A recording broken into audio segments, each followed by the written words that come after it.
Puppy dogs! We can't go running today. It's too cold. It's frosty, it's foggy, it's cold. I don't feel like it. Imagine how irresponsible I would be if I said that to my dogs. They're all rumbling around out here. I think they rumble and play even more when it's cold so they can warm up. Wouldn't that be a great idea? If you're really cold, go exercise because you'll get warm. But as humans, we're fatter and sicker and weaker and more depressed than we've ever been. I wish we could learn a bit more from puppy dogs who will go outside regardless of the weather. They love to exercise. They get excited about it. Humans that are out of shape, unfit, unhealthy will come up with every excuse of too hot, too cold, too busy, too stressed, don't have enough money, don't feel like it. So humans stay inside, and they do now, don't they? Artificial light, air-conditioned air, comfortable, lie on the couch, eat food, watch television, do as little as possible, and then wonder why the human race is fat, sick, weak and diseased and depressed. I'm sure that's not you, and I hope that's not you. So here's my question. What if we treat exercise, what if we treat movement and activity the same as we do eating or breathing or sleeping or wearing clothes? And I always share this as an example. I haven't missed a day of exercise since I was 10 years of age, and I'm now a very old lady. But I haven't missed a day of brushing my teeth, having a shower, eating food, breathing air, wearing clothes either. I've done every single one of those every single day of my life because it's a normal part of life. Now, I bang on about this every day, and I probably sound like a person who just says the same thing over and over.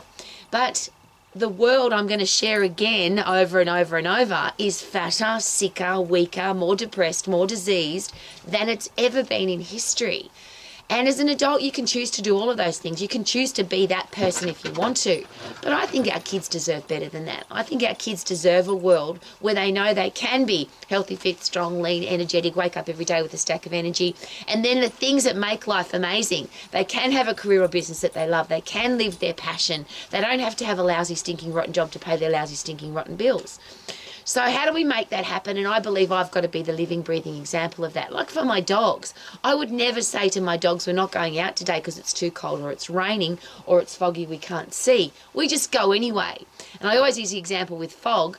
If it was dark, I take a lamp, a headlamp when I run the dogs. I can't see a kilometre in front of me like I can during the day, but I can see just enough so I can take the dogs for a run. The fog's the same. You can't see a long way in front of you, but you can see a short way in front of you, so it's certainly not an excuse not to move your body. But if you make excuses for not exercising, you then have to accept the consequences of being fat, sick, weak and diseased. And this is a very controversial thing, but you're going to hear me say this a lot. Old people end up like babies. They end up wearing nappies, having to be carried around, having to be fed, having to be clothed. They can't look after themselves. I don't want to be that old person. I want to live my life exactly the same as I will today and I am today, which is a healthy, fit, strong human being who exercises every day, eats yummy food, plays with my puppy dogs, invest time with my gorgeous husband, and then that night I go to sleep and I'm not here anymore. Now, barring accident or some kind of bad luck, that's how I want to live my life. I don't want to be the person that has to get my nappy changed because I'm an old lady. I did that when I was a baby and luckily I can't remember it. I don't want to be the person that ends up again with a brain that rots away and you can't remember the fantastic life that you had because your brain doesn't work anymore. Well, please accept, and this is and again, I don't care what adults do, but I really care about our kids, and I think our kids deserve better than when you're 60, 70, 80 years of age, and that age keeps getting younger and younger, you're going to be in some kind of place where they look after you. They change your nappy, feed you, clothe you, move you around. This horrible thing happened to my father. I'm going to share this because it makes me sad, and I don't like talking about sad stuff, but my father was a fantastic chef. He was Hungarian and could cook beautiful food. My entire life I've had just this magnificent meals cooked by my father when I was growing up. But in the place where he ended up, and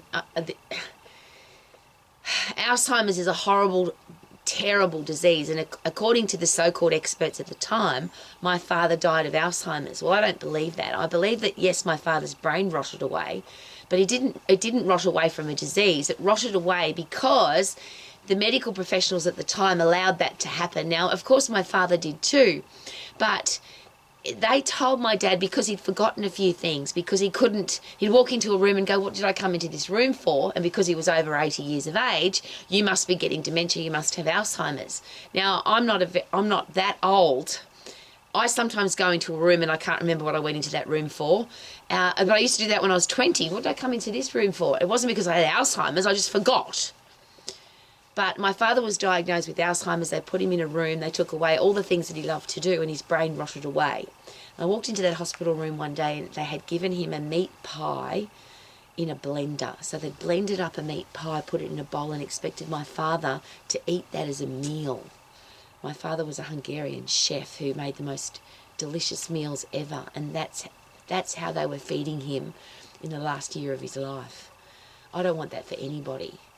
But I've seen the opposite to that, as I often share. People who live to 100, 105, 108 now, living their life exactly as they do now, as I do. Healthy, fit, strong, lean, energetic, still working, still driving, still doing their sport, still making love to their partner, still living their life.